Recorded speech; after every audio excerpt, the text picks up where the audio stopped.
আসসালামু আলাইকুম। ঝটপট নাস্তা তৈরি করে ফেললাম, ফ্রাইড রাইস। দেখুন কত সুন্দর ঝরঝরে হয়েছে। আসুন রান্নাটা দেখাই। প্রথমে পাত্রে তেল ঢেলে নিলাম। এখন ফেটে রাখা ডিমটা সুন্দর করে ভেজে নেব। নেড়ে চেড়ে দিয়ে এভাবে সুন্দর করে ভেজে নিতে হবে। ডিম ভেজে নেওয়া শেষ। এখন দিয়ে দেব সরিষার তেল। সরিষার তেল দিয়ে দিলাম। এর ভিতরে রেখে দেব কেটে রাখা পেঁয়াজ মরিচ। পেঁয়াজ মরিচটা একটু ভেজে নিলাম।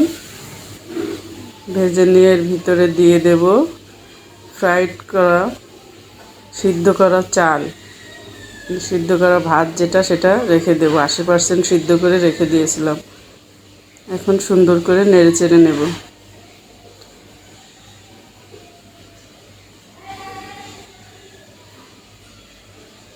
এখন ভেজে রাখা ডিমটা দিয়ে দিলাম।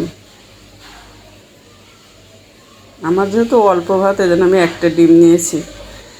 আপনাদের বেশি হলে আপনারা বেশি ডিম নিয়ে নেবেন। দিয়ে দিলাম। এখন ধনিয়া পাতা দিয়ে নামিয়ে নেব। পরিমাণ মতো লবণ দিয়ে দিয়েছি।